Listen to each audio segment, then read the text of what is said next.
I want you to say yes in the chat box.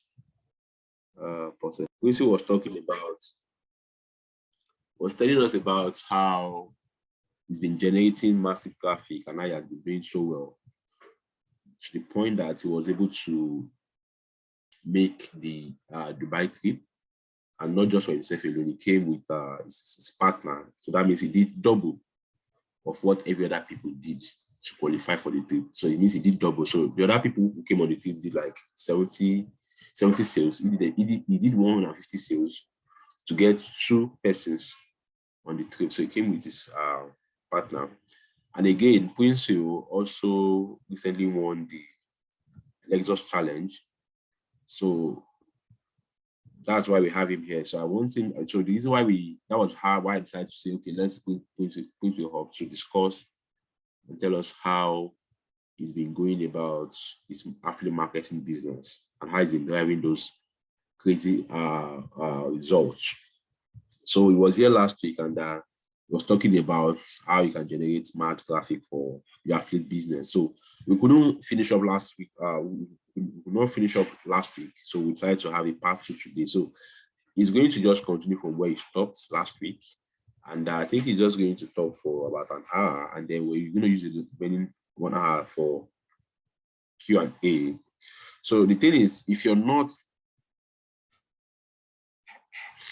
in the class last week, so the class was recorded, so you can go on YouTube, Emmanuel Adiotu. Just go on YouTube and search for. Just go on YouTube and search for Emmanuel Adiotu. On my YouTube channel, you're going to see the most recent video uploaded there. That was the last week class. So make sure you watch it, and then by the time you're done with that, you should be able to follow up on today's class, because he's not going to go back and start all over again for the sake of those who were here last week. But for the sake of those who are not here, that means you just need to just go back and watch the video, the play of the last class video. All right, so Prince, are you set? Yes, I am. Sorry? Yeah, yes, I am. Just give me a second. I'm trying to share my screen. Okay, for you to do that, I need to make you, is your slide ready? Yeah, it's ready. Okay, for you to do that, I need to make you the host, so that way it will be easier for you to share your screen. Are you set? I'm still not share screen. Come again? Still not share my screen. I haven't made you the host yet. I'm about to. Yeah, I'm set. Okay, I just did. So I can hear some person saying no sound. If you can hear us, just put yes in the chat box again, please. Unfortunately, we can't unmute everyone. The reason is because some of you are in a very noisy location, and for the sake of concentration, we won't be sharing, we won't be allowing everybody mic to be on, so that we can concentrate and avoid noisy backgrounds. So if you can't hear, well, I can see that people are saying yes, they can hear me. So if you cannot hear at this point, you should check your mic, check your network, or check your earpiece or mouthpiece or anything. Do you understand? All right, so please, over to you. Okay. Let me just make this bigger.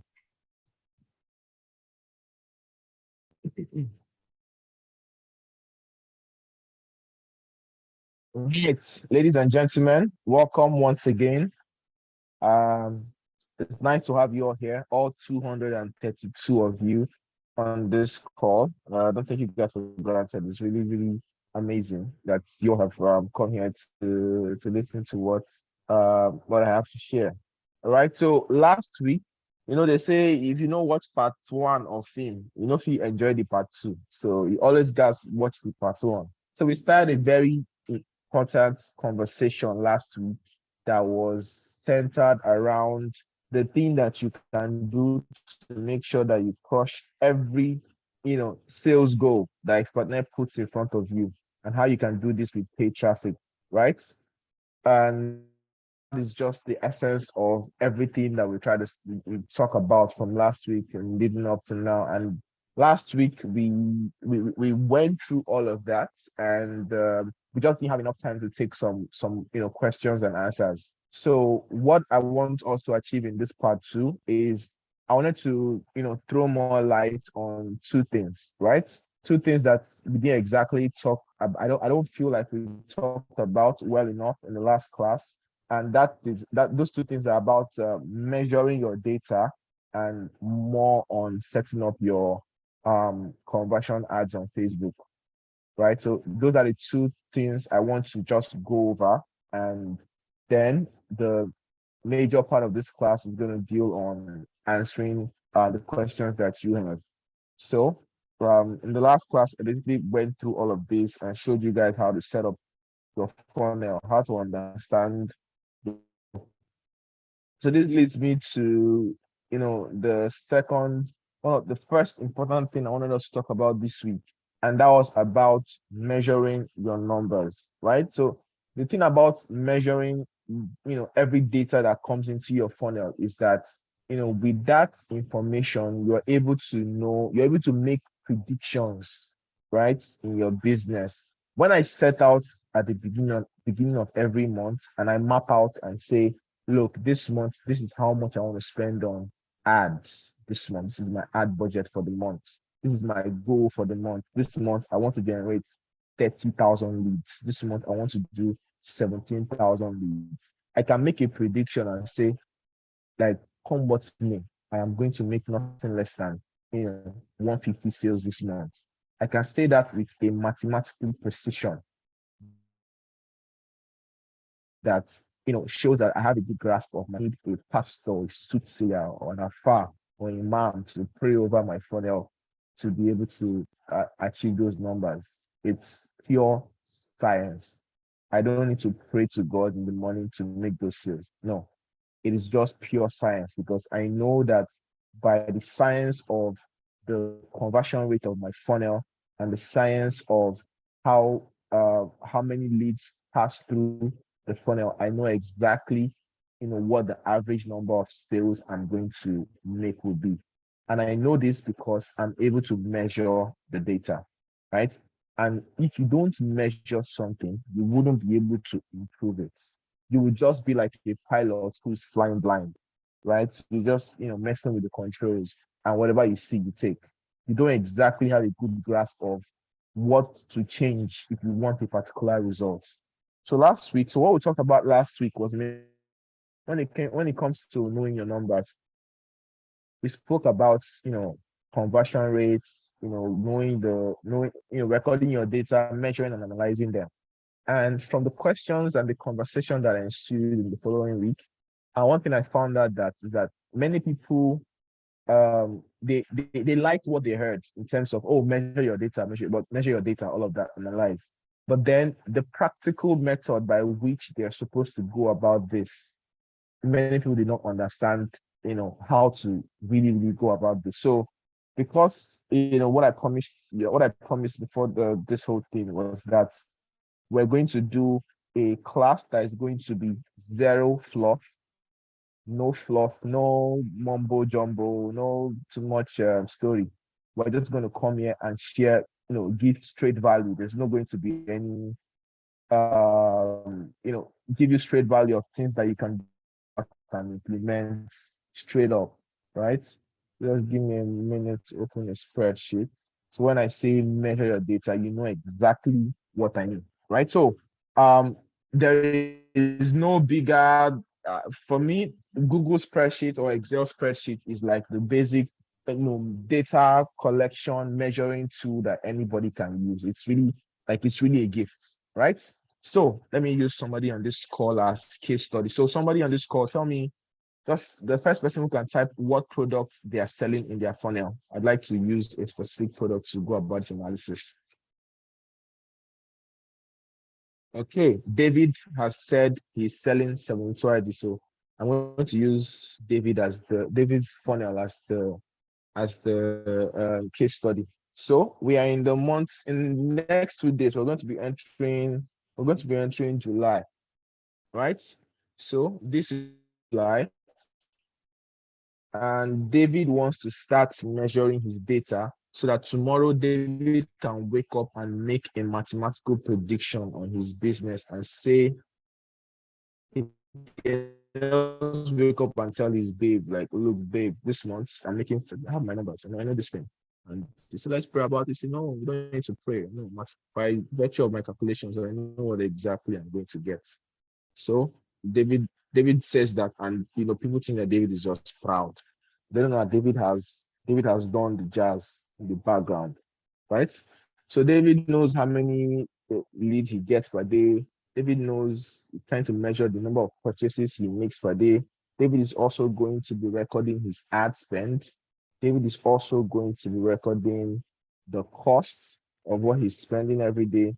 David is also going to be calculating what his net profit is every single. This is David being very finicky about measuring every bit of data that he comes across. So let's say this month David has a goal of, say, sorry, let me freeze the top row. All right.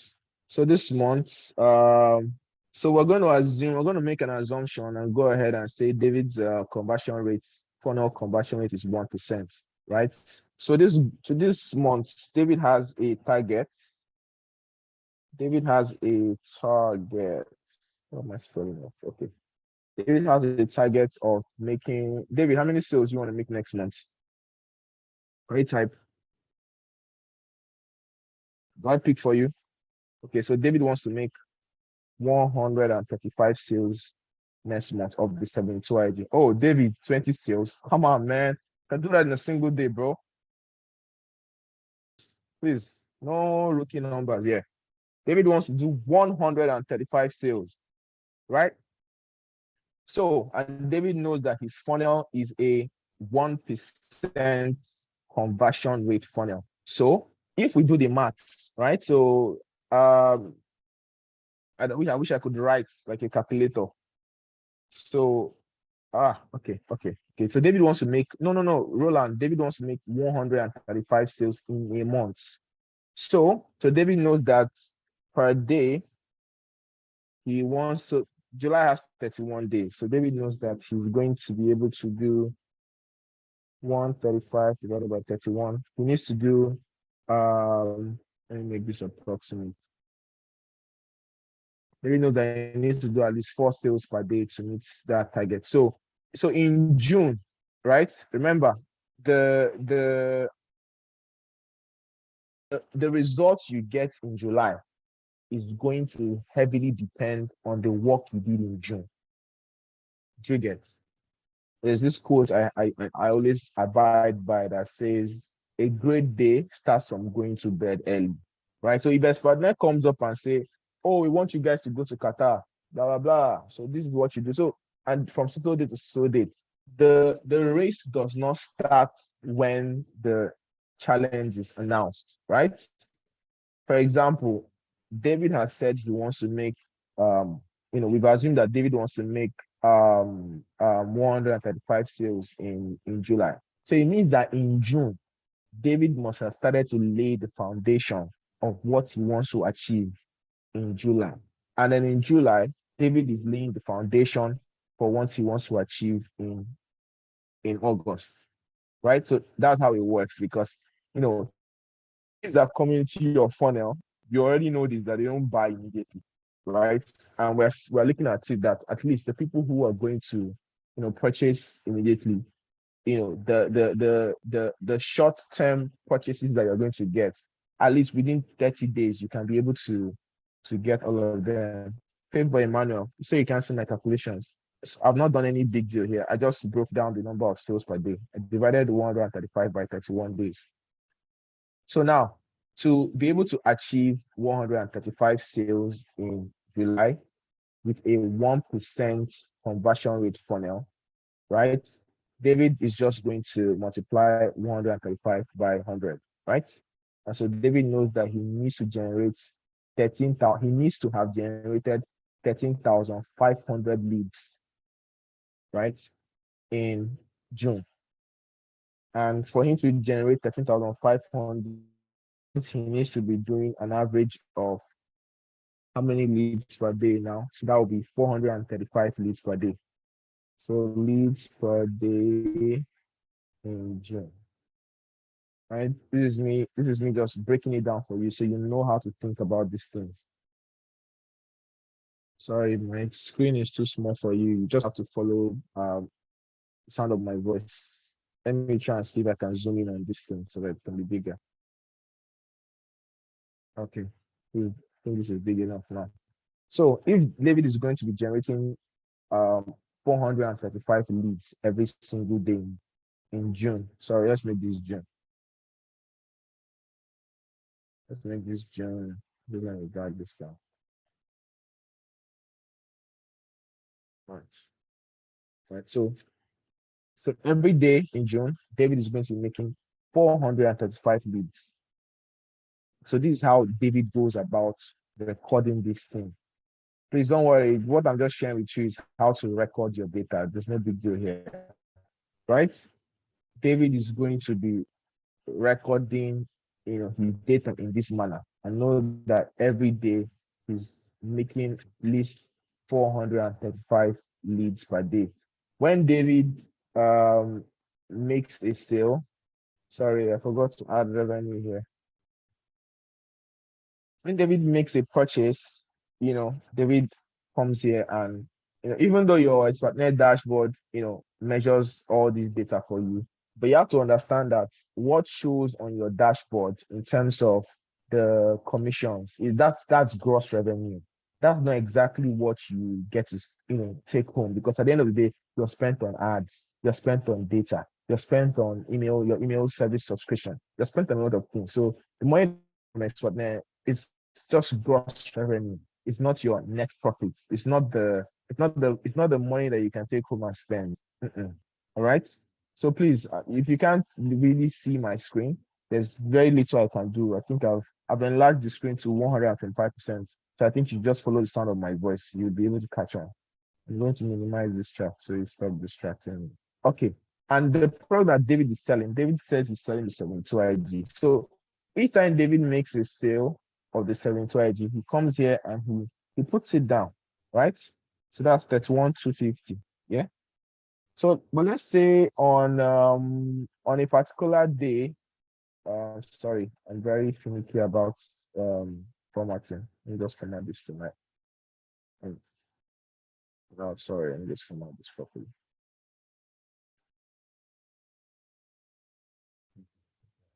Okay. So if and makes a sale, he puts it down.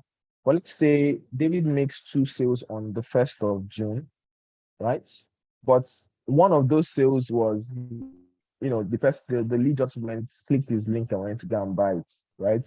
But the second sale that David made on June 1st, he had to give the person a discount of say 7.5, right? So if David gives somebody a discount of 7.5, Expertnet is going to pay David 6.25, right? But that's not David's revenue. So when David is recording that second sale, he will come here and say, 31,250 plus 23,750, because this is the real amount that David has made from that sale. Because remember, he gave somebody a discount of 5K. So and let's say from David's ads, he's spending, let's say 90 naira per lead, right? Or 100 naira per lead. Naira. So depending on what his ads dashboard is giving him, you can always record this. And this is ad spend. David is always recording his ad spend.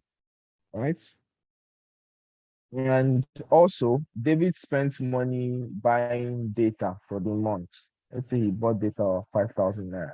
So at the end of that, if this was all David made in June, right? David cannot receive 55K and say, oh, I've made 55K, so I'm no longer blue 55K. No, that's not David's net profit from that business.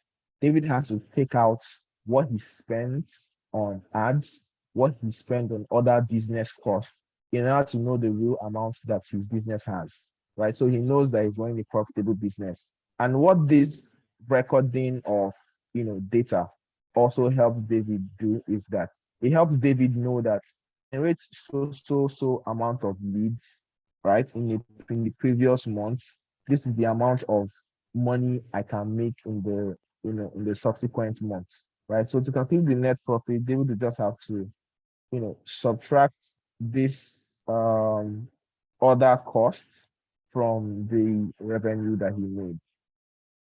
All right, so it's just revenue minus ad spend minus cost. That's it. So after removing the cost of ads for that day and the cost is spent on data, the real amount that David can call his own and he can take and go and buy shawarma is actually just 10,850 and not 5K like he got paid in commission. So, this is what I mean when I say record your data, measure your data. Because if you don't have these things, you will not be able to make, the kind of mathematical predictions that we talked about, right? So it doesn't just end there. Let me just drop down and assume that, David did this every single month, every single day of the month. I'm going to remove the cost for data because it's not buying 5K data. It makes sense. And total sales per day seems pathetic, but let's begin with it. This is the number of leads he generated.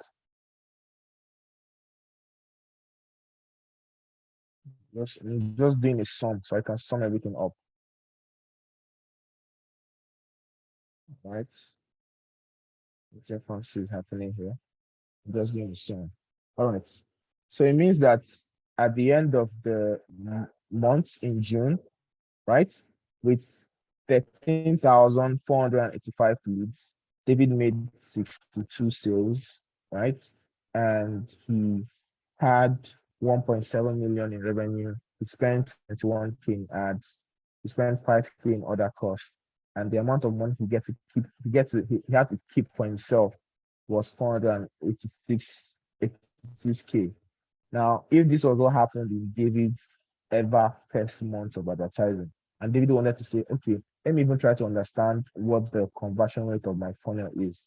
Remember what I said in the last class is that conversion rate is measured by the number of sales divided by the number of leads generated expressed as a percentage. So that will make this 62 divided by 13,485, and you express that as a percentage. So what you can see here is 0.46% funnel, conversion rate funnel. So this is what I mean by measuring your data. Now, armed with this data, David now knows what exactly his funnel is capable of, how much exactly he can make, depending on how many leads he passed through his funnel. Let me see what the question is there. Everybody's saying they can see the calculations. I really don't know what to do at that point, but I'll share the link to this sheet anyway, so you can see what's behind all these numbers. But anyway, this is what I meant when I said, measure your data, know your numbers, right? And that's with a sheet like that, you can always just wake up and someone asks you, how many leads you generate this month, right? You know exactly what it is. Someone asks you, what's the conversion rate of your funnel? You know exactly what it is. So oh, my funnel is a 1% conversion rate funnel. So I know that if I want to make one sale, I put 100 people in it. If I want to make 10 sales, I put 1,000 in it. If I want to make 100 sales, I put some people through that funnel, right? And in the next 30 days, I have a good guarantee or a good bet of making up to that 100 sales, right? So again, in the words of Peter Drucker, cannot measure it, you cannot improve it. So always have that habit, create a spreadsheet, Excel, Google spreadsheets. These tools are free, record your data. If, spreadsheets are not your thing, you can do it the old fashioned way, have a ledger, right? Put these things together, always record your data. It will help you make, business decisions as your business grows, right? If you want to make a business expense, you want to know if your business can pay for it. As your business grows, you want to hire somebody, you want to buy a software, right? When you look at your numbers, you'll be able to know if your business is capable of chasing that kind of deal. So overall, right, Many of the results that you see on the front end are because of the work or the kind of accuracy and business acumen that goes on in the back end. And measuring your data and being able to analyze it is one of those things. Like it's a little thing that makes a whole world of difference. All right. So, like I just mentioned, the thing that is very important that you measure, right? Some people will just try to, you want to start measuring your data, but you don't know what to measure, right? So you don't go measuring the wrong things, right? If it's a simple affiliate funnel, like what we just described with David's funnel, it's important that you measure the number of leads you generate, you measure the number of the count of your purchase. It's important that you measure the revenue that you make per day, right? At this point, just leave your dashboard. Like you need to have your own way of looking at these things. You need to record your ad spend per day. You need to record cost that you spend on your business, on data, airtime, electricity, subscriptions for various softwares that you might be using. You need to also record, the net profit per day and what your net profit percentage is, right? All these terms, if you don't understand them, I'd absolutely recommend that you Google them, right? Which I think I explained something in the last class that one of the biggest traits in building an affiliate marketing business that can take you very far is having self-reliance, right? Being able to ask the right questions to solve your problems. Sometimes the problem you're having is on the answer is on the first page of a Google search results, right? And you don't know it because you have never ever searched it, right? So if you don't understand some of these things, if they're new to you, you're hearing them for the first time, today will be a good time for you to, get conversant with this because that's get real. We're building a real business. This is a real business. A business that is making, someone close to, millions in every single. It's not child's play at this point. It's a real business. So you have to treat it like one. If you don't treat it like a real business, you won't make real money. But if you treat it like a real business, then the real money comes in. All right. So before you begin to run Facebook ads, there's just 10 commandments that you should have at the back of your mind, right? If you've not started, running ads to explode, the results in your business, this is a good way to look at it, right? So the first thing you need is you need to create a Facebook page, right? Nothing runs on Facebook without a page. I don't mean your Facebook account. I don't mean your group. I mean a proper business page, right? You need to build a page that represents, the brand that you're trying to build. It's a personal brand, if it's a business brand, right? The page should be a good reflection of that. And let the aesthetics on the page give off authenticity and originality in terms of the brand you're trying to build. Say for instance, you're building a personal brand that teaches people how to run affiliate marketing businesses, right? Your profile, your page scream should scream, some level of seriousness or authenticity, right? For example, you can't be trying to teach people about money and then let's say you have a page and your profile picture or your page cover is in need. Nobody's going to take you serious.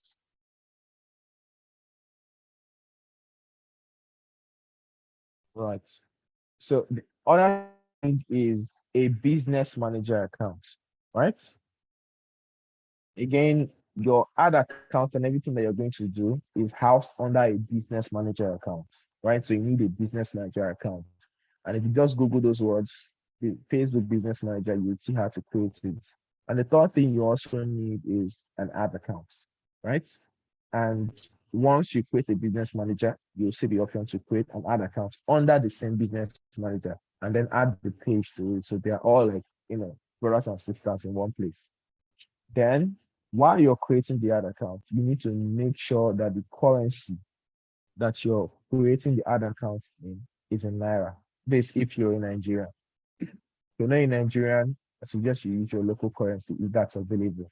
but I highly doubt that there are other countries. I think Nigeria is the only African country that has a currency listed on Facebook ads, right? So you make sure that the currency, you make sure that the location of the ad account is set to the country of the audience you're targeting, which in this case would be GMT plus one. It helps Facebook to be able to paste your ads properly.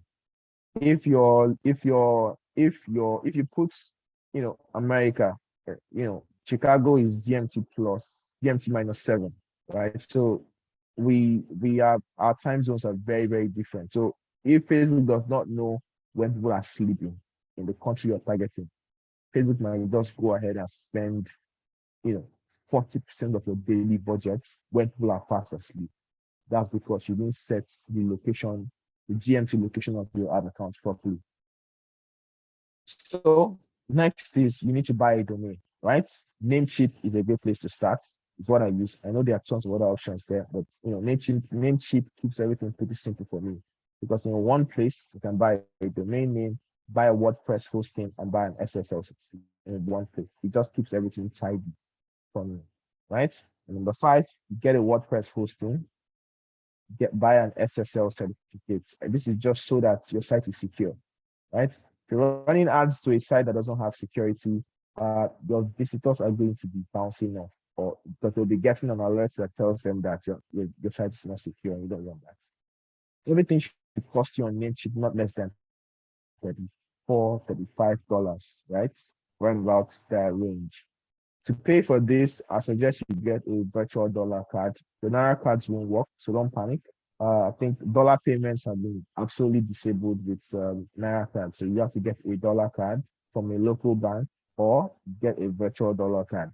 Next is you need to create a landing page. So that's commandment number 7, right? Without a landing page, Facebook needs to direct your traffic somewhere, right? And that landing page needs to be one that is um, optimized with a Facebook pixel. So you first need to create a landing page. And now there are tons of page builders that make these things really, really easy. So you can just drag and drop, right? Inside the 72 ID training program, there's a model that teaches you how to use Tribe Architect to create a single landing page, a simple landing page.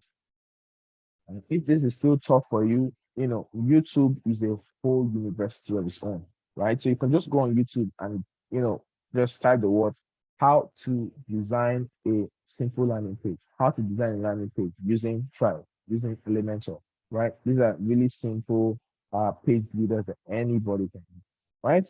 And number 8 is create your Facebook pixel, right? You need to create your Facebook pixel and also install that on your website as well. Commandment number 9 is you need to integrate your Facebook pixel with the landing page. So after pixel, you need to now install the Facebook plugin on your website and then put the pixel code in it so that the pixel is registered on your website. And then 10 is you need to set up your lead events, right? And once I'm entering my dashboard, I'm just going to show you how to set up your pixel, set up the event tool, and all of that. So these are the 10 commandments that you need to know before you run Facebook ads. And once I open my Facebook dashboard, I'll be able to show you practical ways and how you can do some of these things like setting up your lead events and all of that. And then we do a little bit of setting up a campaign all over again. Right. So I'm going to my screen share for a second and look at there any questions that need answering, then we'll jump into my ads dashboard. Okay. Sandra Adaku says, must we have a domain before creating a Facebook page? No, those things are two different things. You can do them. You don't have to do them simultaneously, but you can go create your Facebook page on Facebook. You can then go buy a domain somewhere else. But the best way to always run your ads is to run them through landing page, right? Um, if you're asking a question that I've already answered, I'm just going to ignore it. Is buying a domain name part of creating a Facebook ad? No, it's not part of creating a Facebook ad. It's just one of those things that you need, right? A domain name is less on the internet. The same way when you want to log into your ExpertNet account, you go to expertnet.com. That is a domain name. So you need to buy a name like that. Your name is Victoria, for example. So victoriasecrets.com could be your domain name. So you need to buy that domain name so you can be able to host a landing page on it, right? Please, I would appreciate if I can get the slides after the trading. No, you cannot. How will you keep the commandments and how much will it cost? Okay. Um, okay, all right. So most of these questions I have answered them. All right, so now we're going to check out some of these things in my ads dashboard. So I'm trying to navigate to that. Just give me 2 seconds.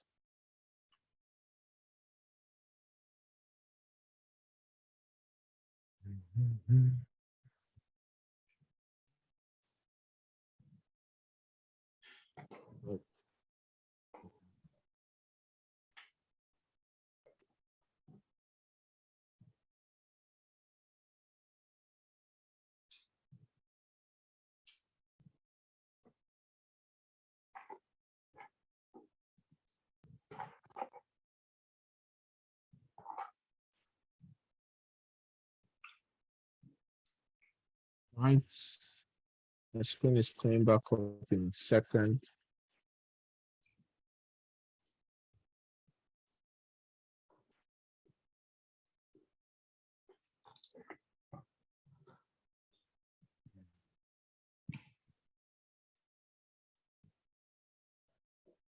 All right, so here we are. So when I talked about um, set your lead events, all right. So here's what I meant. So once you have created your ad account, your business manager, all that is set up, right? Before you begin to run ads, Facebook. Okay, first somebody asks what is a pixel? A pixel is like Facebook's robots, right? In layman terms, let me just call it Facebook's robots. It's Facebook's robot that is going to be present on your website to tell Facebook that the Facebook users that came onto this person's website, this is what they did. And Facebook needs to be able to know that information so they know what to report to you and tell you, hey, this is how many leads you got today with your Facebook ad. This is how many sales you made. This is how many clicks your ads got, right? So it's because of that Facebook, that pixel, that robot, let's just call it robot, right? That they're able to gather all that data, right? And a pixel does much more, right? So a pixel is like a robot that keeps on learning. So as it's on your website, as it keeps on, getting all the hits of data just coming into that landing page, it gets smarter. It gets smarter at identifying the kind of people that take action on your website, and it helps improve your ads, right? So a pixel that has spent 1 year on a particular landing page and traffic has been coming there will be able to influence the ads in a much more better way so that the ads are now very accurate in terms of targeting. For example, now let me say who's asking a question here now?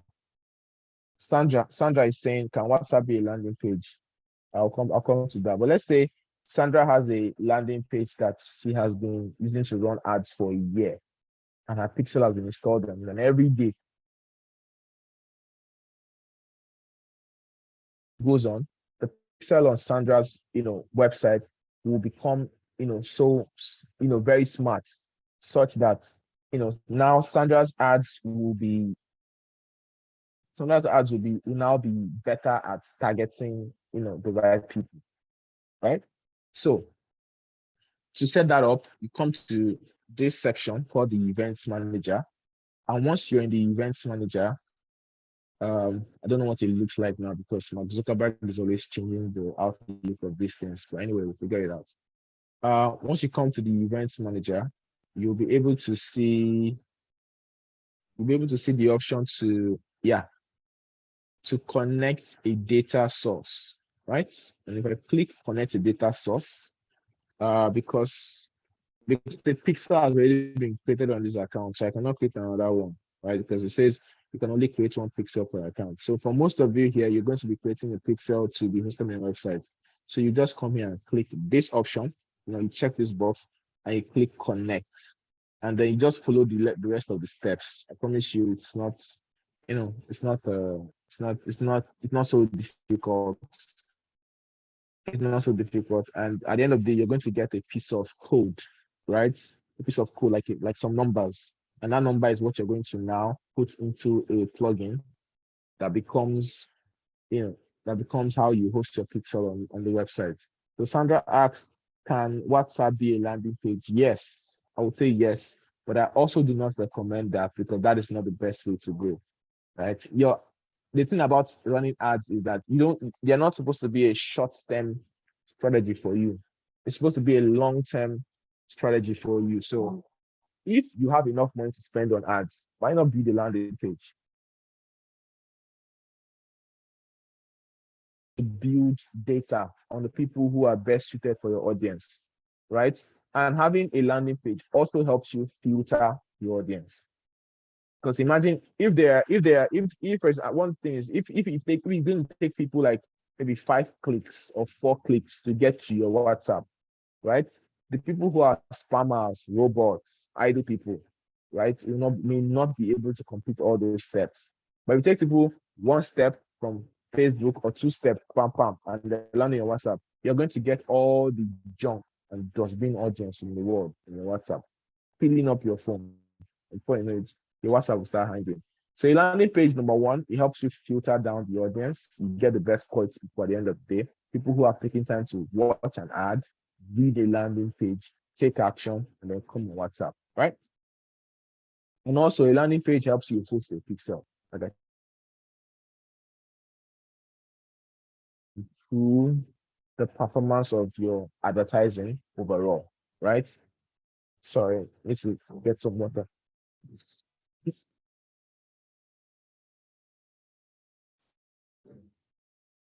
So yeah, so to answer your question, Sandra, yes, you can use WhatsApp as a landing page, but if you want to go big in this business, you do things the right way and the better way. The better way is to have a landing page so that that now you're really in for the business. Okay. Uh, please, if you're directing traffic to WhatsApp, can conversion Facebook ads be run? Nope. Can all this be done and viewed? Yeah, that is speaking English completely.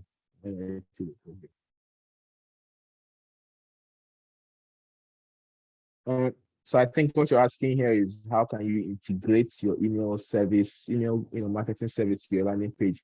Once you have an email marketing service, most email marketing service are going to be able to help you develop an autoresponder form. And once you have that form, it's going to be a piece of JavaScript code, so you can always put that on your website. Most email marketing services that I've used, they'll always show you step by step how you can do that. So the first thing I'll say is you get to that bridge before you start to worry about it, right?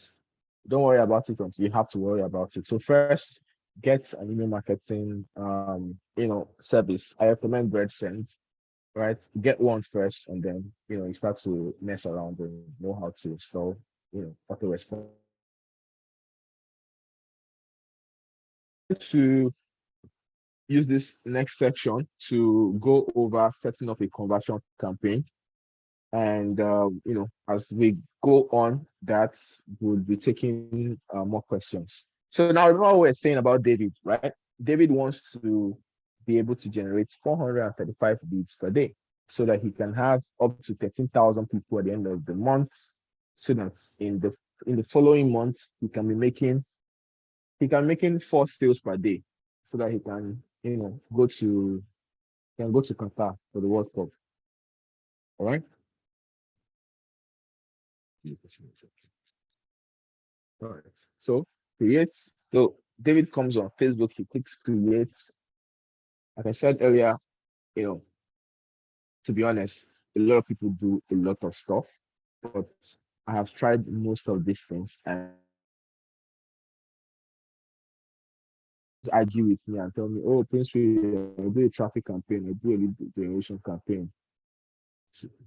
But I have the numbers, and I have the numbers and have the data to prove that having a conversion campaign exposure is the best audience that there is than any of these other objectives. Can always argue, but I have data to prove otherwise. So David comes and he starts out with a conversions campaign, and he names his campaign. So we're going to name this David to Qatar. So anytime David comes here, he's motivated that he's going to go to Qatar. Sorry. So, but I put interest here so that anytime David sees the name of this campaign, he knows that these are interest audiences that he's targeting. One, create ads for both members. David, start Naija no dey World Cup. One far how you go take go. That concern you. All right. So again, David is going to. All of this is not relevant. There's literally all of this is just best leave it at default, right? We're not doing a CBO campaign yet, so I suggest you just let this be. Right? David clicks next. He comes to the ad set. He doesn't have a name for it yet because he doesn't know what interest he's going to be targeting in this place, right? David has also created his pixel. David is going to choose a conversion event, right? And he's going to be smart enough to pick up lead because that is the event that he's optimizing people to add payment info, to add to cart, to add to wish list, complete registration, contact, or any of this nonsense. He just wants lead, right? So take lead. David will not verify this pixel without a smart thing to do. David is not going to mess with any of this. He doesn't want to leave them as is, right? David is testing. He's testing this headset. So he's not sure which one is going to be his banner, right? So if this was a dollar account, David will start out testing with $5 per headset. But if this is a Naira account, David is going to start out with 1,000 Naira per day, right? For each of these headsets. But for now, since this dollar account, we'll start with $5 today. And because it's late already, it's 8 p.m. David is going to say, please has to start by 4 a.m. Try to make his ads run by 8 p.m. because if David does that, Facebook is going to try and spend a 24-hour budget in less than 4 hours. And there's no scenario where that turns out right. Okay. David said he's selling 72IG, and I believe that everybody in Nigeria is good enough or can buy 72IG. So David is not going to mess around with the locations, right? David also knows that people that are 18 years old are still in school, and most of them are still collecting for allowance. So David wants to target people that have money because David knows that he is an affiliate and his job is to sell products that people want to people who can afford them. So David knows that he's going to need to target people who are a little bit more economically responsible. Mostly for most people, once they hit 25, right? And this depends on the price of what you're selling anyway. Right?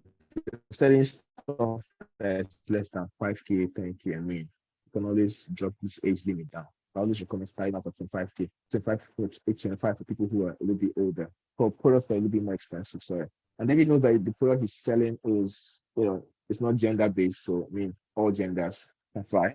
And now David is trying to test audiences. Now, who does David target? Big question, right? Now, there's no one person that David can target, but I'm just going to, walk you guys through a thought process so you know how to think about this. So first, what's David selling? David is selling Selentoid. What does Selentoid do? It's basically a digital marketing course that teaches you, high income skills. So who are the people most likely to need an affiliate marketing business? So that's how I think about it. Who are the people that would need this business?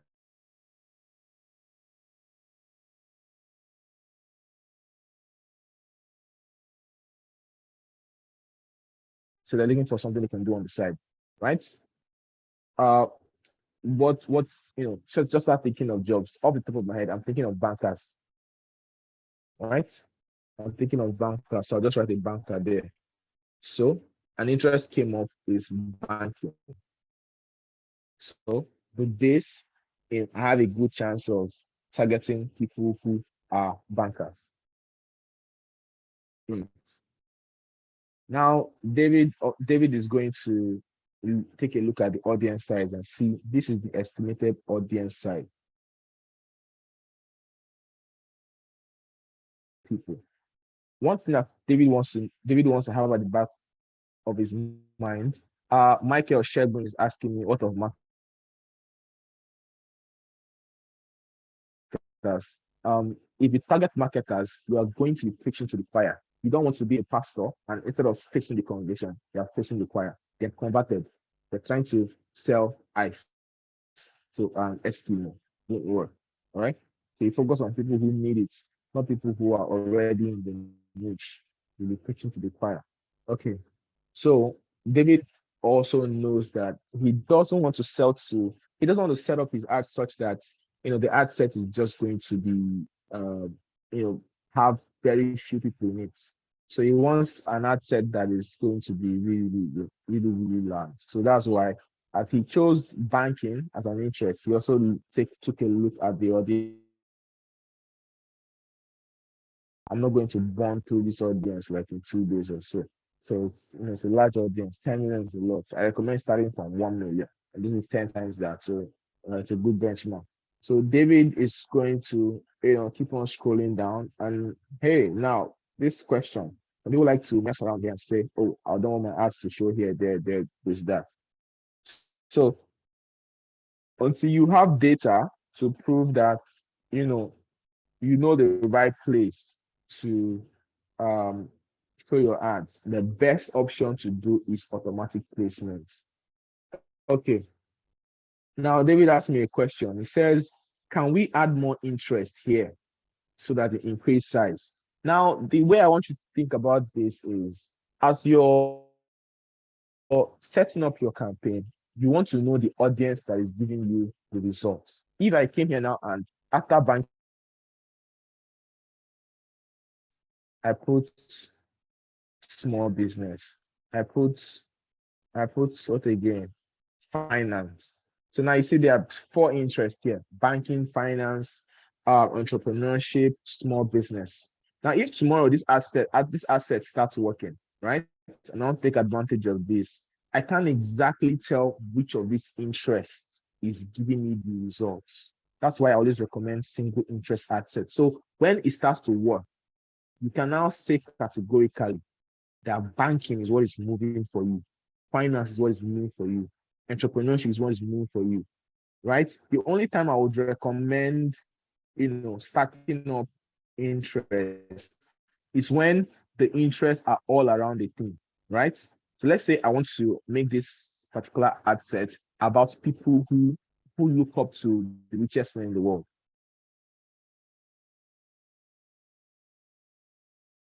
I put Bill Gates, Elon Musk,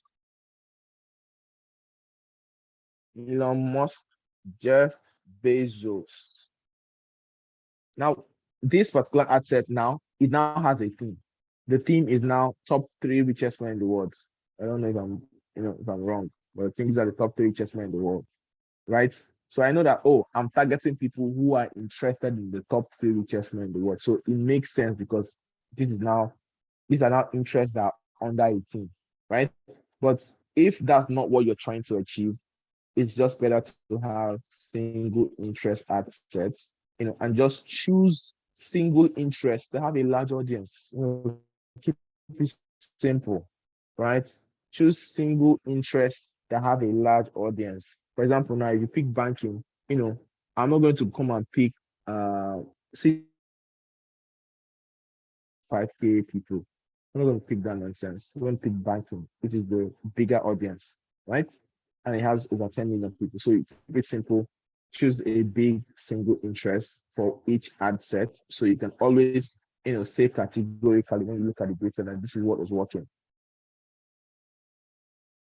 Making a post on Facebook and using the Facebook boost option, can it be used as an alternative to running ads? Yes, it can, but it's a very poor alternative because with doing this, your targeting options are not as great, and you're also running ads without an objective, right? You're just boosting posts. Facebook is not doing that for you with an objective.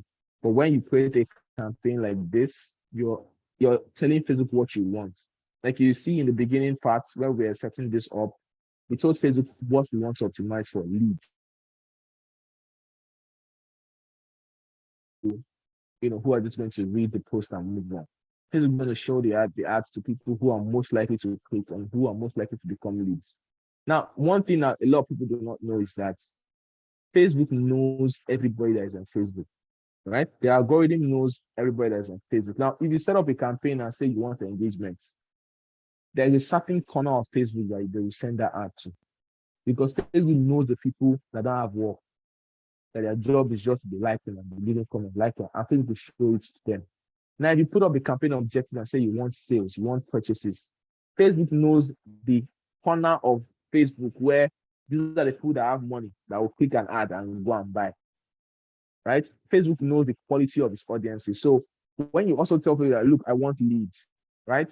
Facebook knows to a large extent the people to show these ads to. So when you click boost posts, you lose out on all of that intelligence. Facebook just says, I'm going to show your ads to more people, not more people with a purpose. Very different thing, right? So put your head down and learn how to do it the right way. Don't boost posts. Boost posts is just you throwing money around. Learn how to run actual ads. If you're asking nonsense question, yeah, I'm sorry, I'm not going to ignore you. So why not continue later? Get about some question. See this one, do this. I tell me what to do. Yeah, go and take the mic. All right. So back to this. So David is going to use automatic placements.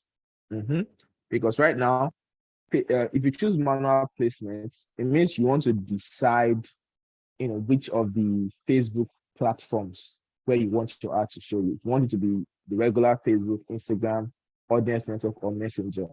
So before you start to choose any of this, you need to be able to say, you need to be able to know why you should be doing that. Because if you don't have any data to prove that, if your ads run only on Messenger, then it's good. Then why are you doing it? So it's better to just choose automatic placements, then allow Facebook to decide where best to show your ads. Now you can always, look up the data of how your ads are being distributed to say, oh, it looks like I get a lot more leads from Instagram. Then you can create another campaign that targets just Instagram, so you can take advantage of that.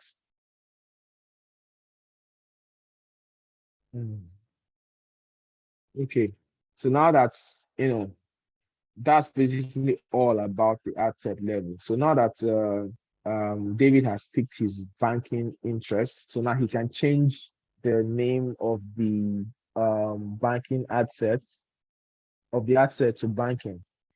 So that each time he looks at it, he knows that, oh, the interest that is here is banking, right? And he knows that he doesn't need to open the ad set and start to look at it again. So next,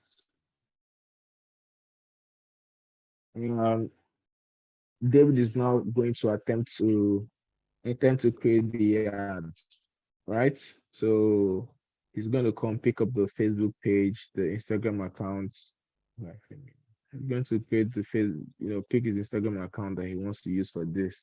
And I'm assuming that here, David has already created the created the ad down that he wants to use. Omalion Azubike says, why not use purchase instead of lead? Because we're not trying to get purchases, we're trying to get leads. People don't buy your product because they just saw you say something on Facebook. They need to become leads, and then you pre-sell them and you nurture them. So I think you need to watch the last class so you can understand your marketing funnel, right? So you're not looking for purchases on the front end. You're looking to generate leads.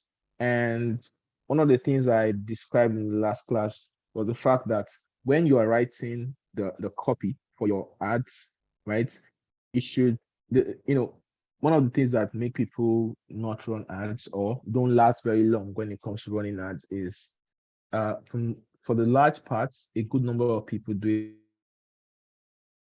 it the absolute wrong way. And the absolute wrong way is breaking Facebook's ad policies. And most times when you break the ad policies, you don't even know that you have done that. So the first thing that you need to even do in the first place is read up the ad policies. Like really, really study them. It's not a very lengthy document. Just type Facebook ad policy and you see the document and you should read them. So you know the niches that are prohibited. One of the niches that are prohibited that affect affiliate marketers a lot is MLM, right? Multi-level marketing, make money, get rich quick models, make money at home models, right? And in the eyes of a robot, affiliate marketing can look like that, especially when you're selling to ID, right? It can look like that. So you don't want to now go ahead and use all those keywords that is going to make it come off as though you're selling a multi-level marketing, business, or you're trying to sell a get rich quick scheme. So all those popular phrases that a lot of people use, like um, make money, bank 100K monthly, make money at home. If you say any of those things, you're not going to last very long running ads, not at all, right? So you need to now learn how to, write with a bit of finesse in a way that you can flirt around what you're actually trying to sell without, saying them, without using any of those words. And I think in the last class, I gave a detailed. I wrote a copy about, somebody who was trying to sell Amazon KDP, and we wrote it with that style, right? So you might want to go, check that out. Because now I don't have any brilliant copy to share again here now. So with your headline, I'm going to just put a placeholder here. With your headline, you want to just write something that is going to, hype what you're trying to do. Let's say with the headline, we can just say something like over 400 people have joined, right? Create FOMO. Let people know that, oh, they're missing out on something, right? Description optional, you can let that go. Always have a call to action, very important, right? You choose what you want your call to action to be. Sorry. Make sure the landing page that you've created to run the ad, should also be there. Okay. And that's it, right? Most of these other parts, the default is usually the best, and surprisingly, you're good to go, right? And that's it. David has created his first ad. Okay. Now, David has a goal. The goal is he wants to get 453 leads per day. And to get 453 leads per day, from what we calculated, David, can you remember how much we said we were going to spend at 90 naira per day? David was spending close to, I don't know where I dropped that sheet again. Don't know if I saved that sheet. Okay, so let's assume David was spending somewhere around, let's say 10K, right? So 10,000 naira is what David was spending. And if each ad set here, so when you see $5 here, just assume it's 1,000 naira. So because I'm treating this as if your ad account is in naira. So it means David has to create 10 ad sets so that each one spending 1,000 naira, right? Each one spending 1,000 naira can now, accumulate to him spending, 10,000 naira every single day, right? So instead of going back to click create and start this whole process afresh, right? David can just come here and click duplicate and duplicate this thing 9 times, and he's good to go. So what David's going to do is come here and edit each of the ad sets, right? So so David is now going to, he's not going to target banking interest 10 times.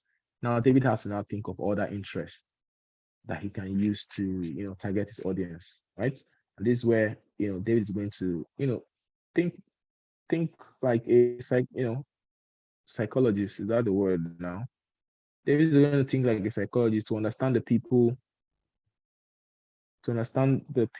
that are needed here. Somebody has a question. Please, in that option for call to action, that's what you mean. Can I put my WhatsApp link? Yes, you can. But sometimes Facebook doesn't like that, right? Because when you put the link to your page, what Facebook does is that they actually send robots to go and check out that page to see if the ad and the words on the landing page is congruent. So if you try to trick them and put a WhatsApp link, they know, and down the line your ad can get disabled.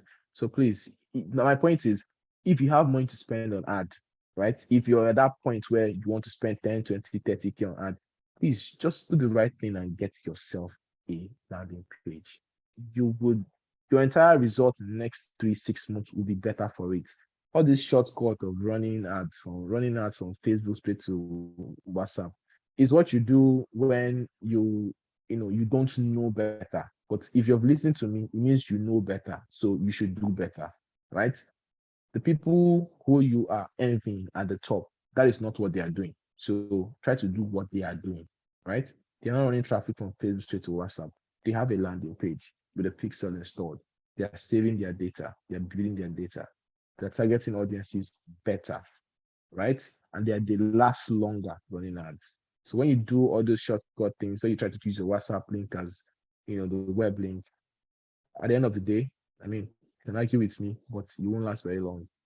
To be honest, you won't last very long, and you won't be able to build data, right? So the guy who's spending 5K per day, for the last 3 months, he has, 5K per day for the last 3 months worth of data, and his ad performance are going to be getting better and better and better and better.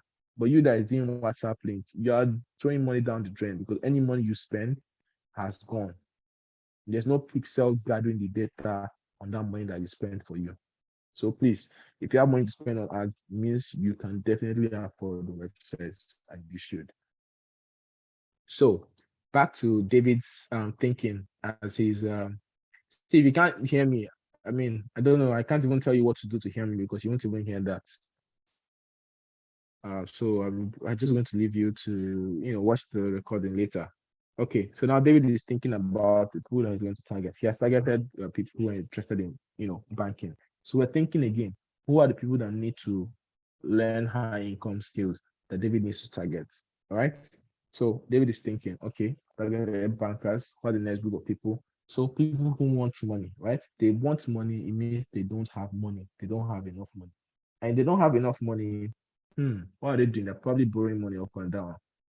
So let's say, or they're probably looking for where they can get money, right?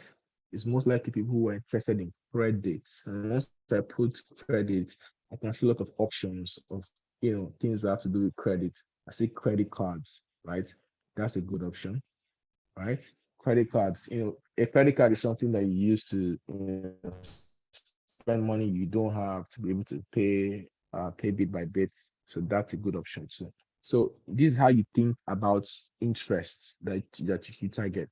And a good thing is once you have this basic, for example, now so pick credit cards and I click suggestions, I can see more options to target, right? And this interests that are here, some of them have really, really huge audience sizes. For example, credit cards now that we just picked 7.7 million to 9.1 million, right? That's a huge audience that you can target, right? I remember if you're selling, a product like 72 IG, it really is a a mass product because I mean it's selling the idea of making money online, and everybody wants to make money. At least most people I know want to make money. So there really is a very, very little, let's say, very little, there's a very little chance that people who see it are going to be a wrong audience. There's very little chance, except your ads are not great, right? I'm not the best creative around, so I really won't be able to teach you how to create the best ads. So now that David has done that and he has edited all these 9 ad sets, we're not going to go through all of that. You can just click publish and then publish all of these ad sets. And if it is if David has been a good boy with Facebook, his ads shouldn't take time to get approved. In less than 24 hours, they should get approved. Let me publish this one. All right.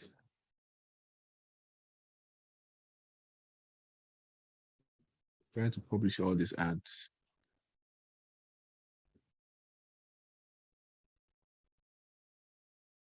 Okay. So remember that David wanted to scale to 10K. So on day one, David has done that, right? The ads have run. One more thing, when you run your ad, some people are very it's their first time, and I can understand. And every second of the day, they're checking it. They're saying, "Oh, it's not working yet. It's not working yet." No. When you run, when you set up your ad, please don't be the person who is always, checking their ad account every 10 minutes. No, trust me, you're going to just, be in a bid to start optimizing every hour. And that's a wrong way to do things. Matter of fact, if you're not spending plenty money, you shouldn't even touch your ad account until after 48 hours, especially when it's the first time, you're running ads. Because these things, they don't work in a snap, right? Your ad account, your Facebook pixel, everything, they need time to optimize to get the best results for you. So you don't come and start checking them every hour to see what they're doing. No, you can check them once a day, every 24 hours. You just come and check what they're doing. And so as David has started to run, sorry, let me see. Please, can this be done on a smartphone? Uh, it can, but I've not done it before. I have a computer, so I always use it. All right, no more questions. All right, so so now on day one, David runs his ads, right? On day two in the morning, David comes to check them, and he sees that one particular ad set is generating leads at, let's say the first one is generating leads at say 90 naira per lead, which is what David wanted, right? And the second one is generating results at a whopping 150 naira per lead, right? David sees it, his heart jumps, right? Checks out the credit card ad sets. That one is generating leads at, let's say 99 per lead. The banking ad set is generating leads at, say, 8 naira per lead. That result is just juicy. So David comes, the ad set that is generating leads at 150 naira per lead. He knows that is not a good, good result. He just comes and he just pauses it, right? And that is the right thing to do, right? Once you're giving 24 to 48 to 72 hours, but at best, which is best, time range, you can come and check your results and, start to optimize based on them. Me, I optimize my ads every morning, but in looking at the performance of the ads, I always look at 3 days of data, right? So I'm not going to judge I'm not going to judge an ad set or a campaign based on what it did in the last 24 hours. I'm going to judge a campaign or an ad set or an ad based on how it performed in the last 3 days. Because I know that with Facebook, when it comes to how it distributes your ad, there are always going to be fluctuations. But over a period of time, like 3 days, things can then flatten out and you cannot see the real picture. It gives you a chance to zoom out and be able to know what the real, what the real story is, instead of looking at just 24 hours of data. That can mislead you, right? So now what does David do? He comes, he sees the ad set that is generating leads at 150 naira per lead. That's close to 2 times his cost per lead budget. So he just shuts it down. Now the ad set that is generating leads at 80 naira per lead, right? Banking ad set was giving him leads at 80 naira per lead. That's below his cost per lead budget, and he knows that's a good result. So what do you do when you see a bad result? You pause the ad set. What about when you're getting a good result, right? You don't just sit there and let the good result go to waste. You take advantage of that too, right? So banking ad set, like I said, was giving David leads at 18 naira per lead, and David is going to want to take advantage of that. So what does David do? He comes, he duplicates. Now, first of all, I'm going to tell you some of the common mistakes that people do. Right? For example, this banking now is working so well. So David will say, oh, let me take advantage of it. He comes here and he tries to increase the budget. Bad idea. Now, why is that a bad idea? It's a bad idea because each time you come and you click edit on an ad set, right? What you have done is you have, see this column here, it says last significant edits, last significant edits. So once you make a budget change, that is regarded as a significant edit. And what happens when an ad set gets a significant edit? It goes back into learning phase. Right. So when you start your ad set go through a period that is called the learning phase. The learning phase is when the ad set is trying to recognize what the best way to serve your ads will be. Right. So you want your ad set to exit the learning phase and enter the performance phase, where they are now firing properly and giving you the best results possible. So if you keep editing them, they're going to keep going back into the learning phase, and that's not what you want for your entire paid traffic journey. Right. So as this banking asset is working so well, David is not supposed to come to this budget area and start to mess around. No. So because David attended this class, he knows the right thing to do. He's going to go to duplicates and then make another copy of this ad set. The only difference is that he's going to increase the budget of this new copy. So we're going to call this one banking copy 2, right? And David is going to come to the daily budget area and change it from 1K Naira to 2K. Change it from $5 to $10. And that's what he's going to publish, right? So that ad set that was giving David mad results, David has now found a way to take advantage of it. So now we're seeing banking copy 2, $10 per day, right? The previous banking was at $5. Now this one had a good result. That's what gave birth to this new one that is at $10 per day, right? And David is doing all this while keeping in mind the amount of money he's supposed to be spending, per day. So now David is spending, let's do the math, 5, 10, 15 plus 10, that's 25. He's spending $25 here per day. So David has to be sure that, oh, this amount is what he planned to spend per day. If not, he's going to have to cut down some other ad set so that, his total daily budget is in line with what he already planned for his month. Remember, all these things are planned. David is not leaving anything to chance. All right. And that's what David is going to keep doing. So what we have just discussed here now is something that is called vertical and horizontal scaling, right? And horizontal scaling is when you are testing different audiences. You can see David tested banking, credit cards, right? So that's testing different audiences. And if we kept editing all those ad sets we created, that would have had like 9 or 10 ad sets with different audiences.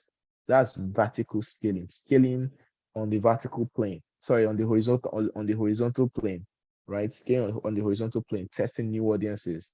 And as the audiences start to separate themselves, you start to see the ones that are working. that means you start to increase budgets on the good ones, right? As you start scaling in the budget direction, that is now called horizontal scaling. You see, now as you scaled vertically, now you scale horizontally based on the assets that are working. So that's called vertical and horizontal scaling. So David now knows that in order to meet his goal and be able to, technically optimize his ad accounts, in a way that makes sense, he's going to know how to optimize both vertically and horizontally every single day. Let me check for questions. Is 20K enough to run ads for a week? So this question, the answer is yes, of course, but I think, but the better reply to give you is to explain to you, how you set up a budget for when your ad account and a campaign. It means that's the part you need to understand, because if you understand that part, you know that somebody's daily budget can be 5K, somebody's daily budget can be 3K. You understand that part. So because you don't understand that part, that's why you're asking this question. So a good way for you to start, tonight, just go on YouTube and type how to set up a Facebook campaign. So you can go over the really, really basic steps of daily budgets, all those things. So you can understand that you can spend 20K in 2 days, you can spend it in a day, you can spend it in a week if you like, right? It depends on how much you set as the budget. Okay. Please, I want to know, please, I know there's no specific amount to run ads, but what amount do you advise a beginner affiliate to save up to run ads for a start that will convert daily? You know better. I want to start running ads next month. Um, I started at, I think the first time, I joined Extraordinaire, I think the following week I just started running ads because I couldn't deal with organic traffic so much. So I think I started somewhere around 3K per day. From 3K per day, yeah, I started getting leads. I think I made my first sale, like 4 days later. Then I stepped it up. I started doing 6K per day, like that. And the following month, I moved up to like 7K per day, like that. I kept on increasing my budget as I was making sales and reinvesting my profit. So you know the amount of leads you want to generate. If at 3K per day you're getting 10 leads per day, I mean, that doesn't feel like enough now, right? And you know how much is in your pocket too, right? I'm not going to tell you to go and borrow money because you want to run out. So you're going to start from where you are with what you have, and you're going to grow it from there, right? Going to remember, start from where you are with what you have and grow it from there. Don't say you have not started because you're waiting for one big money to enter a pocket for a run ads. No, you start from where you are with what you have. It's just about doing it the right way so that the money you're spending has a good chance of coming back to you. Okay, for all of you that are lost, please find yourself by watching the part one. Remember, you started watching for part two. Now this kind of question you're going to ask. All right, what is a good cost per lead? I normally get 80 to 100. Yeah, it can get lower, but 80 to 100, you're in a good space, I promise you. You're in a good space, but it can get lower if you create ads that are absolutely amazing. It's your first time of Extraordinaire. Welcome, welcome, welcome. Please. Please, did you duplicate the ad set with the intent of now changing the interest? Yes, I did. I use Wix owner to get a domain name. Is it authentic? I don't own Wix, but Wix, I have heard of Wix. It's pretty decent. It's like WordPress. How much will it cost from getting a domain name to installing SSL? Around $33. So around $33. So what the conversion rate is to Naira, I don't know. What could be the reason behind my ads being active but not delivering? A number of things could be happening here. First of all, check the audience size. If there are enough people in the audience size that you're selected in the ad sets, right? That can be a reason why your ads are not delivering. That's one. Number two is if you have a new, I think Facebook has a rule for new accounts, right? There is a certain amount that beyond which Facebook will not want to spend their money again, right? Until they verify the business or something like that. I think that's around 16K or 30K for new accounts. So you have to check that. You know, there could be 1,001 reasons really, but these two that I mentioned, limited audience and spend restriction, could be, they are the two most popular reasons. I think the second one had happened to me before, and I had to verify the business manager before the ad account could spend past a particular amount. All right. So that is really it when it comes to setting up your Facebook campaign. Now David has what it takes to set up a Facebook campaign to generate the number of leads per day that he needs to meet a particular sales goal. If he wants to meet a challenge like going to Qatar or some other great challenge that might come up. And yeah, so that's it. So I'm going to keep on checking out your questions. Please, what cost per lead were you getting when you started, and what are you getting now? I think when I started in October last year, the economy was way better than what it is now. I think dollar was still around 500, 400. So my cost per lead then was pretty awesome. It was around 30 naira, to be honest. 30 naira to 50 naira, right? But I think since this year started, things just kind of changed. People cost per lead, cost of ads generally went up. I think I started doing somewhere around. I think I started doing somewhere around 80 to 150, right? So I think from January to like April, I was hovering around 100 to 150.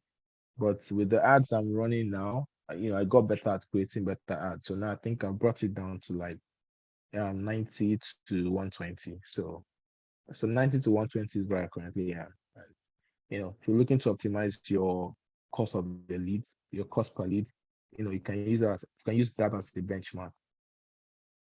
How do you get the part one? Okola Ifeanyi should read your emails, all right? Please, can I start running the Facebook ads as a newbie and start with my WhatsApp list after studying the Semintoology course? Please don't start running ads as a newbie, I beg.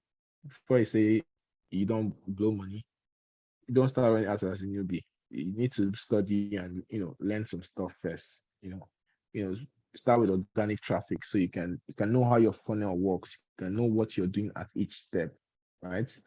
Once you at least be more mature, right? You understand your funnel, know your numbers, then you can put your feet into the water of running ads. You duplicated the ad when it's performing well instead of increasing the ads budget, right? Yes, right. Hello, I'm a new affiliate marketer. Da, da, da. Sorry, I will not be taking newbie questions because this class is not a newbie class. The classes for newbies, they're the previous ones, so you can always check them out for newbie questions. Which is the easiest site to create a landing page? The easiest site to create a landing page. There's no site to create a landing page. There's no site. So I think what you're asking is the tool that you can use. WordPress is the most popular one. I think WordPress hosts more than 70% of the websites in the world. So WordPress is easy. Then the plugin that you can use on WordPress, there are two popular ones that a lot of people use: Thrive Architect and Elementor. And inside your 72 IG program, there's a module that teaches you how you can use Thrive Architect to create a simple landing page. So you should study that. What is a landing page? How is it different from running a Facebook ads and introducing a WhatsApp link? All right, good question. A landing page is a website. Basically, it's a website that people are going to land on. And you know how the link that you send people to buy some to IG product, that page itself, like that, it's a landing page, right? It's a website landing page, right? And that is very different from what a a Facebook ad is. A Facebook ad is an ad.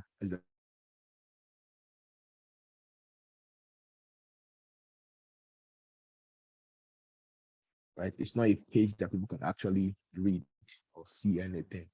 Right? So they are, two very distinctly different things.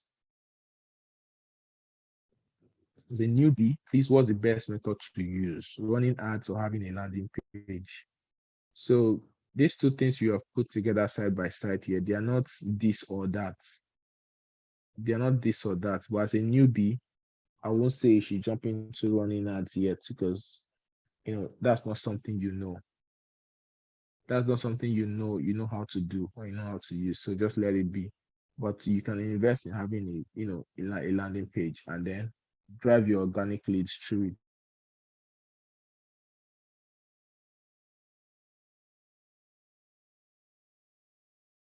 Uh, Marvelous Adegbolu is asking me, why did I duplicate the ad? I duplicated the ad because it is a better way to take advantage of your ad sets that are performing well. So once your ad sets are performing well, you don't increase the budget on the ad set, you just duplicate them and you increase the ad budget on the duplicates, right? That is the best way to that's the best way to run it.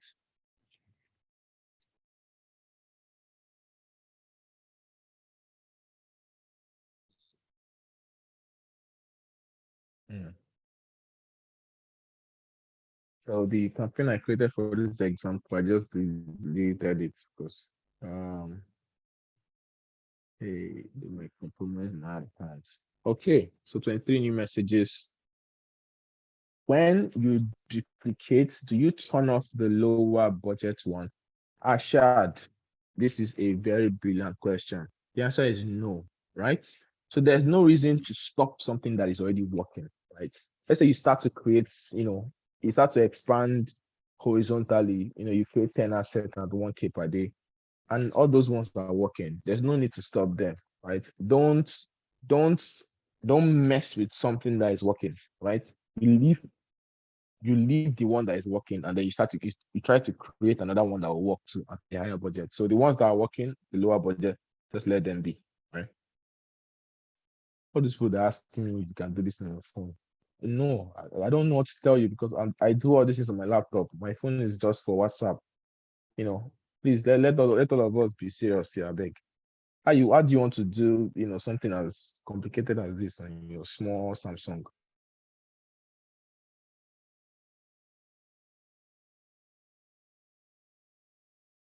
Hmm. Is there any advice you can give on how to have multiple ad accounts in case of a Facebook ban? Hmm.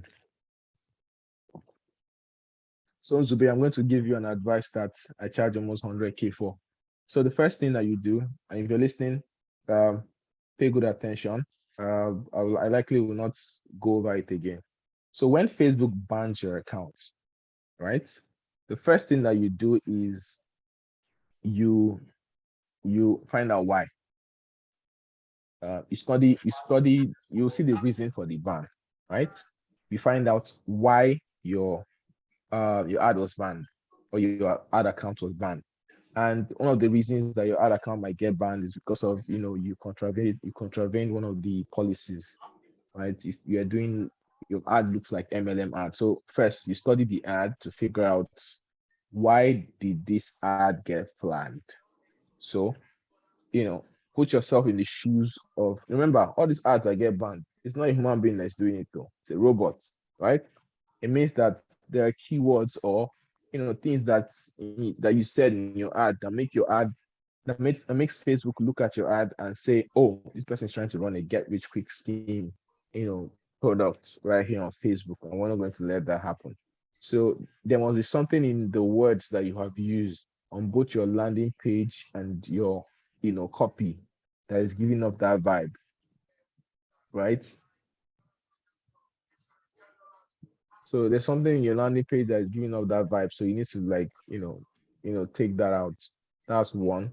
Then two is no matter what you do, Facebook can ban you at any time, right? So we need to now prepare for that eventuality. Now, what if you do everything right and you still get banned? So now, if you are gotten banned on a particular profile, now there's every possibility that even if you create another ad account on that same profile, you might still get banned again.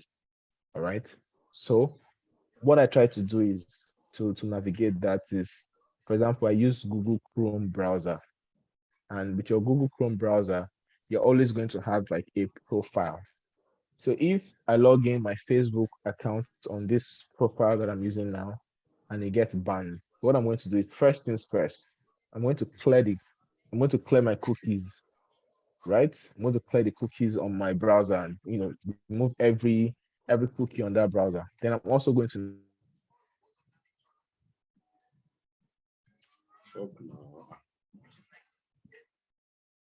I'm going to log in a new I'm going to log in on that Facebook account, right? I'm not going to go and create a new Facebook account, so that's very risky, right?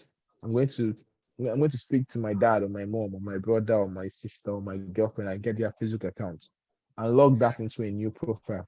That new profile is what I'll use to create a new business manager, a new ad account, and then a new set of ads that have not been seen before on Facebook. And then I'll continue my business. So that's how you get around, ad account bans. And if you do this, you create ads that don't look like ads, ads that don't have all those words that get you banned, you have a better chance of, staying in the game for longer. And also, if you don't run ads to WhatsApp links, you know, you have a better chance of staying in the game for longer. So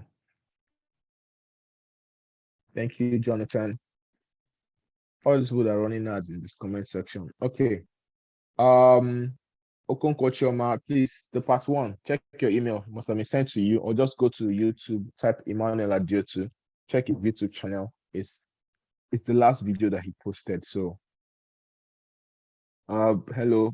I didn't see the video on how to. Please, this video on how to create landing page with Tribe Architect is inside the 72 IG training program. So that's where it is. I don't have a link to it. It's in the training program. How do we get this video? How do we get to watch this video over again? Do I have a course on Facebook ads? No, I don't. The replay of this video will be sent to you, tomorrow or next, so you can get access to watch it again. Sometimes when my ads are set up, it doesn't get approved on time, maybe the next day, and then they deduct the amounts when it was inactive. How does one settle that to avoid that next time? No, you can't. You can't do anything in that regard. Facebook is our boss. And Facebook is not, they are billing you for what you spend. Trust me.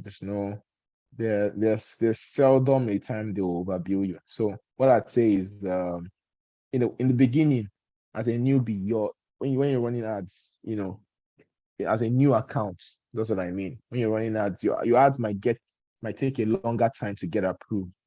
It might take up to 24 hours sometimes, but that's because you are new. Your ad account is new. Facebook is checking, like a human being has to do like the second approval. That's why it takes more time, right? But as time goes on, right, Facebook sees you that you're compliant with ad policies in setting up your campaigns. The turnaround time for your ad approval will start to get shorter and shorter. So this thing you're experiencing, you only experienced in the beginning. In the near future, it should stop. How do I know if my campaign has entered ad fatigue? Ad fatigue, your results will dip. That's how you know. My domain is verified in the business manager that has been restricted. How do I go about running ads to the owner Facebook account while this domain is stuck in the other one?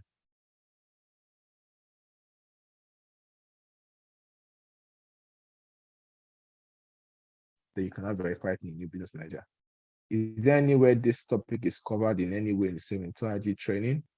Yes. Yes, there's a module on Facebook ads in the training.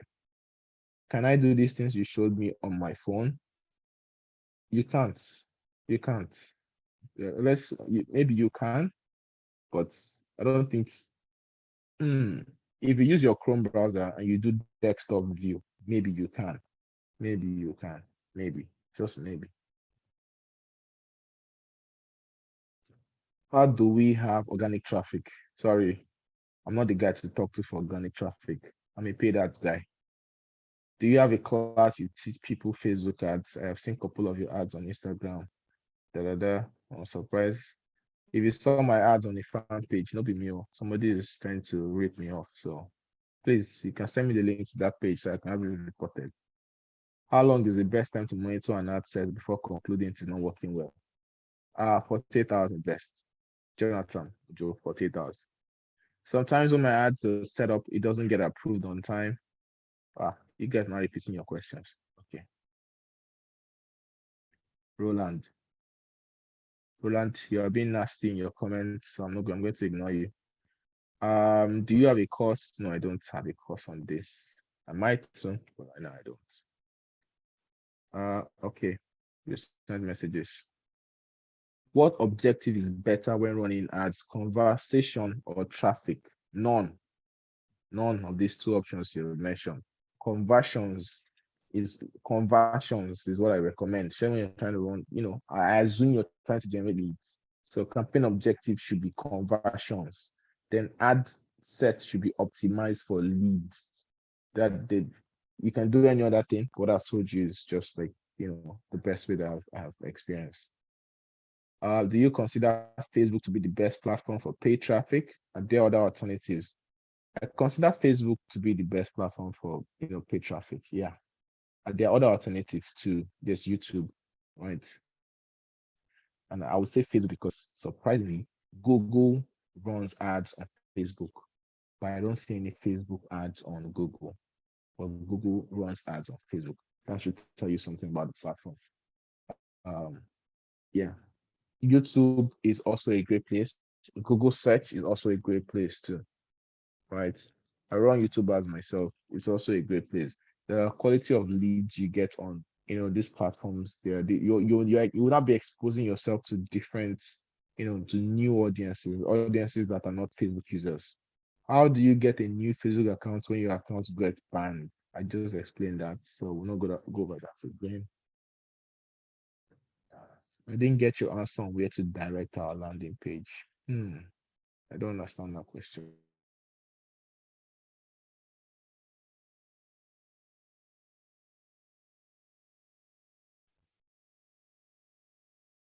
All right.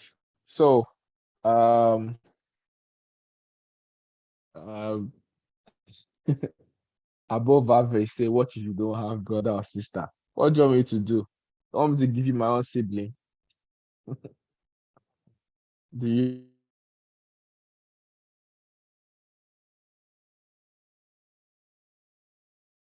have told Facebook to run your ads on all of its platforms? And Facebook owns Facebook. Meta owns Facebook. Meta owns Instagram. Meta owns Messenger. Meta owns something called an audience network, right? So when you see ads on Candy Crush, when you see ads when you're playing your, Call of Duty game, when you see ads when you're on Audiomack, all those things are Facebook ads too, right? Can Facebook group ads generate leads?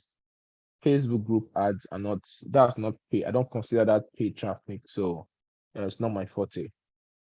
I'm not the guy that can give you the answer to that.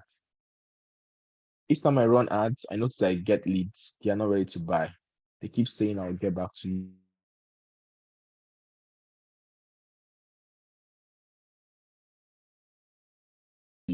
Did you buy the same day? I'm asking you, just reply me, did you buy the same day? Of course, you didn't buy the same day. So the same way you behave, right, is the same way these leads you are generating are behaving. You didn't buy the same day, but something made you buy after you heard it, right? Whoever was the person that generated you as a lead kept on nurturing you. And then in the future, probably a month later, you bought. It's the same thing you have to do to these leads. People tell you they're not ready to buy. Of course, Nigeria is the second poverty capital of the world. People are hungry. Everything you're trying to sell to them is going to compete with the price of food. So many people are not going to be able to have money to just, buy what you're selling on impulse. They would have to plan towards it. They'd have to put your products into part of their plan. So now your job is to give them the content for them to prioritize buying your product when they have money.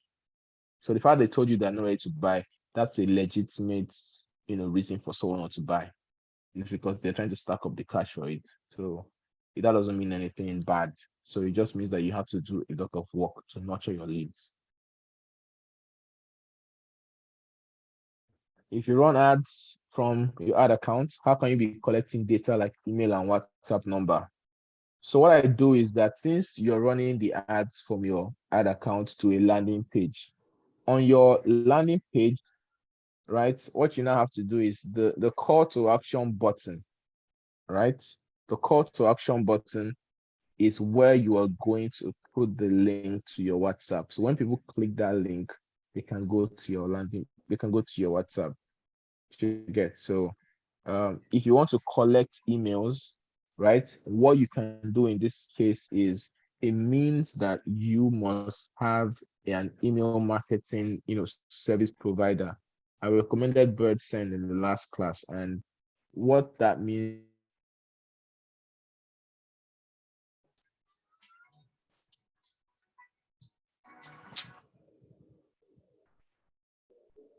you can use for that form to just have like two or three spaces for people to put their name and their email address. And then that form, when you're setting up that form, you also Bertson will also tell you what is going to happen after people click submit on that form. And then you can put your WhatsApp link as the thank you page of that form. So once they fill that form and they click submit, they land on your WhatsApp. So you're doing like a multi-channel marketing style here. They are filling a form to sign up on your email, and they're automatically entering your WhatsApp. So two two birds, one stone. Please don't forget to discuss about hash list. Kabir Mustafa, I'm sorry, I do not know anything about hash list. Or I know what hash lists are, but I do not use them. I don't use them. I don't use them because why don't I use her? I don't use them because my ad accounts, I have enough data on custom audience and I can create my own lookalikes. So that's why I don't buy anybody's list. I don't do any of that. So I Okay. really can't discuss it because Yeah, I don't do I it. think what he's saying is we give out Ashley's to 72 IG affiliates, affiliates to use for their ads. So, but the thing is that it's a bit advanced when it comes to only Facebook ads. So, of course, you already mentioned it. Just you import a particular data of persons who have um, like emails and phone numbers of people, you understand, and then somehow you create a custom audience from it. So what you're practically doing is that you're asking Facebook to one ask to people who look alike, who look alike like those people, so who have something in common. So these people are people who maybe, for instance, have interest in a particular page or interest or behavioral pattern on Facebook, then Facebook can run your ads to them. So, but it's a bit advanced actually, because if you have not gotten hold of the basic level of Facebook ads, you're going into using lookalike audience, you might just get burnt because it has to do with a lot of um, um, understanding numbers and then understanding Facebook ads, knowing the kind of this thing to put out there and all of that. So I think if you're going to talk about that now, maybe a lot of people will just get lost. So you can move out with what you're saying. Please. Oh, okay. Think I saw some other question here. Um, okay. Michael is saying, is it compulsory to plug in a Facebook pixel on my landing page? It's not compulsory, but if you like good results, that's what you will do. Um, some people don't ask for names when you get to their WhatsApp. They collect phone numbers, emails, and on their landing page. Doesn't mean they get it through backend. Yes, that's what it means. All right. So I don't have a laptop at the moment. Can I use my phone? Yeah. All right. It's actually 9:05. I just want to be sure you're time conscious. Yeah, let me But if you just want to, take these last if you two want to write on, questions it's and we fine. can, Yeah. yeah, let me take these last two questions. We can wrap up. Zelidon says, I don't have a laptop at the moment. Can I use my phone to run a quality ad? Yes, you can. So what I would advise is, the interface for your ad account, with your ads manager application, you may not see it this way. And I don't know because I don't use my phone, but if you use your Chrome browser and you change the view to desktop view, you'll be seeing exactly what people are seeing on desktop. It's just that it will be way smaller. So yes, you can. But you know, as soon as you can afford to, get yourself a small laptop, you should. It just makes everything easier for you. What can you advise on a Facebook ad manager that has reached its maximum ad account creation? What's that? You get a new business manager. All right. Emmanuel, I think this is a good place to draw the curtain. All right. You've done fantastically well. In fact, myself, I say I was able to learn one or two things from it because Facebook is very broad and one of the places you get to do a lot of work on Facebook is targeting, you understand, and somehow I've been able to get one or two ideas from you. Yeah, that's fantastic. So for every other person who made it to this time, I want to thank you guys also at least for showing up and staying up to this moment.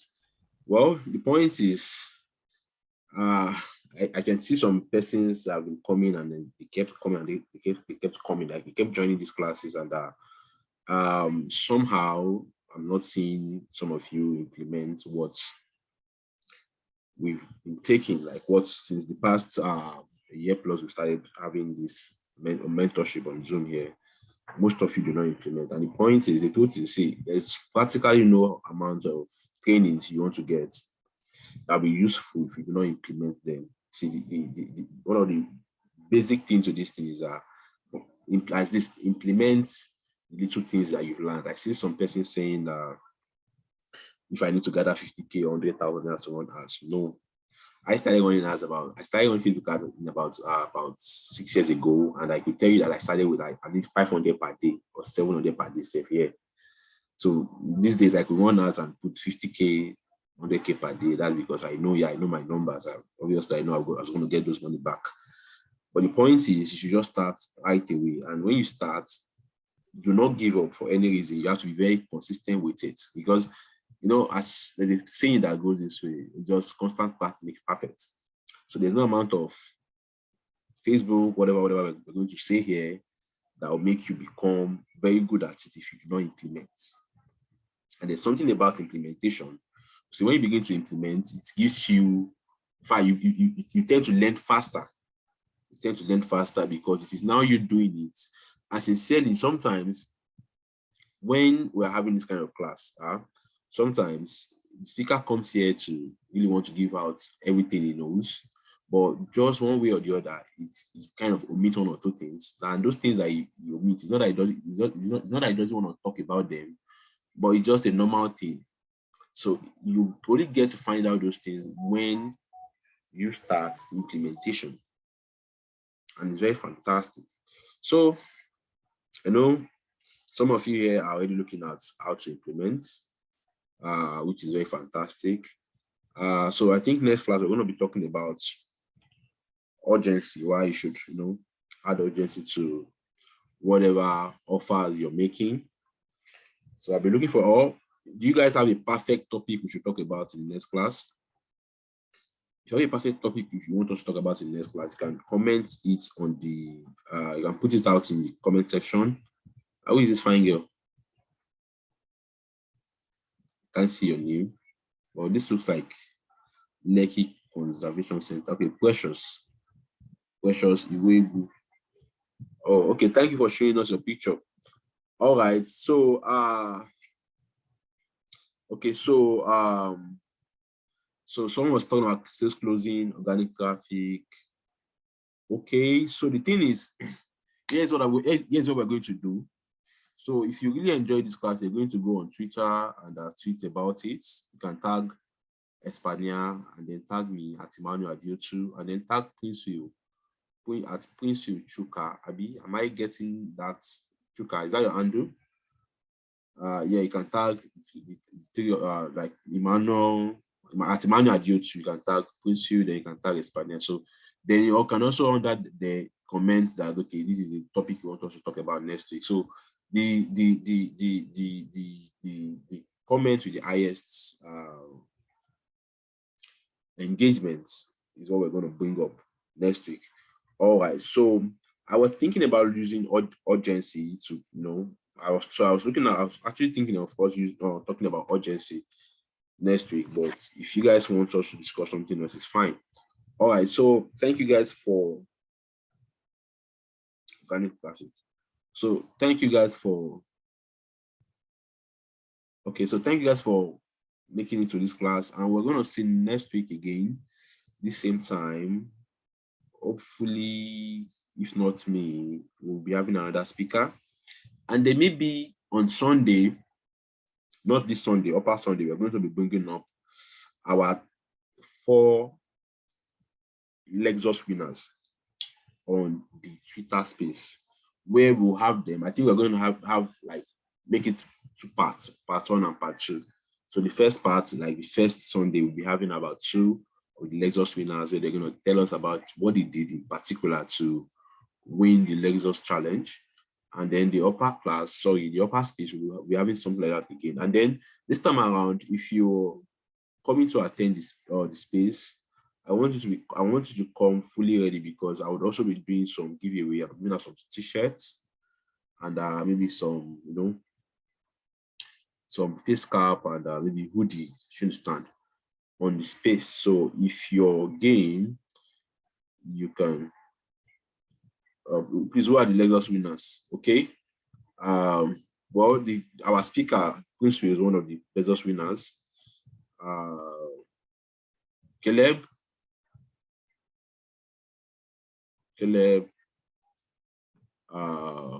Chigozie, and Uch. Yeah. So if you're game, you should be ready and ready to, you know, join us on Sunday. Not this Sunday, the one after this one. Join us on Sunday so that you can learn and most likely go with a t-shirt or a cap. All right. So thank you guys for your time. The replay of this class is going to be made available. The replay of this class is going to be made available on the YouTube channel. So you can go on the YouTube channel maybe after 72 hours, 48 hours, sorry, and then check out for the most recent video there. That should be this. And then you should also subscribe so that whenever we put up a new video on the channel, you will get a notification or you get to see it. All right, thank you so much, Shuka, for this amazing section too. Thank you, everybody. Thank you, Precious Iwebu, for showing us your picture. Thank you, Felix Ogu. Thank you, Ahmad Yushao, Akitola Samuel, Adamu Idris, Alex, Anthony, Adefila, am I getting it correctly? Michael, thank you. Okay. All right. So we're going to see you next week. Bye-bye.